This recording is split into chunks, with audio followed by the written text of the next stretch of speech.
મહેસાણા જિલ્લામાં સમયની સાથે હવે ખેડૂતો પ્રગતિશીલ બની રહ્યા છે. તેમાં પણ ખાસ કરીને પ્રાકૃતિક ખેતીને અપનાવીને ખેડૂતો હવે વધારે પ્રગતિશીલ બની રહ્યા છે. ખેડૂતો પ્રાકૃતિક ખેતીમાં સિઝનેબલ ખેતી કરીને વધારે આવક મેળવી રહ્યા છે. એવી જ રીતે આજે મહેસાણાના એક ખેડૂતની વાત કરવી છે જે પ્રગતિશીલ બનેલા છે. તાલુકો વિસ્તાર જિલ્લો મહેસાણા 3 વર્ષ 2021થી હું જોઈન થયું. એમાં શાકભાજીમાં ગવાર, ચોળી, ભીંડા અને રીંગણ શાકભાજીનું વાવેતર 3.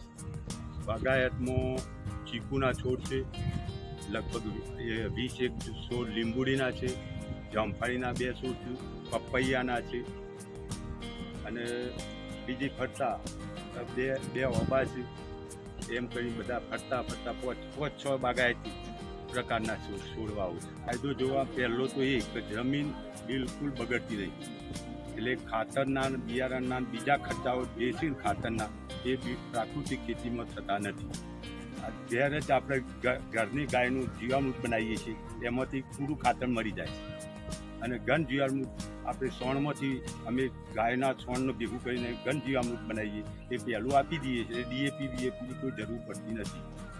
છેલ્લા 3 વર્ષથી મારે ખાતરનો કોઈ પણ રૂપિયાનો પણ ખર્ચો થતો નથી. પાણી પણ ઓછું જોઈએ છે.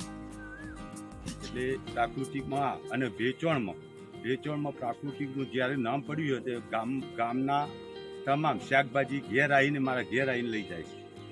પ્રાકૃતિક વસ્તુઓનું વેચાણ માટે જાહેરાત કરવાની એ પણ જરૂર પડતી નથી. બરાબર છે. આપણે વેચાણ અત્યાર સુધીની વાત કરીએ તો અત્યાર સુધી તમે કઈ વસ્તુઓનું વેચાણ આમ પ્રાકૃતિકના હેઠળ કરેલું છે? પ્રાકૃતિકના હેઠળ મેં આ બે ચીકુડીના છોડ છે બાગાયતમાં. 2 ચીકુડીમાં લગભગ 5 મણથી 7 મણ ચીકુ ઉતારો લીધો અને મણે 600 રૂપિયા લેખે મારે ચીકુ ઘેર આવીને ગામના લોકો લઈ જાય. અને રાસાયણિક ખેતીમાં નુકસાન જોઈએ તો અમારે અહીંયા જમીનમાં જે બરસટ થઈ ગઈ હતી જમીન અને વરસમાં દાખલા એક પાકમાં 3 કોઈ પણ કહીએ તો બધા પાણી પીતી નથી, જમીનમાં પાણી શોષાતું નથી અને શોષાવાના નહીં કારણે પાણીનો ખર્ચ વધ્યા જતો અને પ્રાકૃતિક કર્યા પછી જમીન થોડી કોકડી થઈ ગઈ જેને ફળદ્રુપ કહેવાય. તે ઓછા પાણીથી પણ ઉત્પાદન એનું એ મળી ગયા. એટલે જમીનનો સુધારો થયો.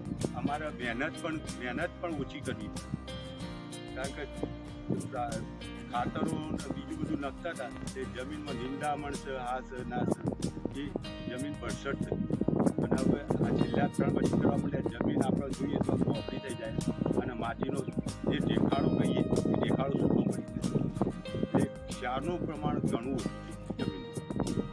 ક્ષારોના કારણે અને ખર્ચની દ્રષ્ટિએ તો ખેતીમાં જો કરતા આવી જઈએ તે દવાઓ લાભી નહીં. 10 પરની અહીંયા બોર્ડર ઉપર જે વનસ્પતિ મળે આ ધતુરો છે, પછી આ તમાકુ છે, બરાબર સીતાફળ બધા વાયા છે, એ બધી વનસ્પતિ મેં જુદી વાયેલી. એ વનસ્પતિના પાના લીમડો છે, એ વનસ્પતિના પાનથી હું અહીંયા એ દવા પણ અહીંયા જ બનાવી દઉં અને એ દવા વગર ખર્ચની દવા મારી વનસ્પતિમાં અને બધામાં મને લાભકારક રહીશ.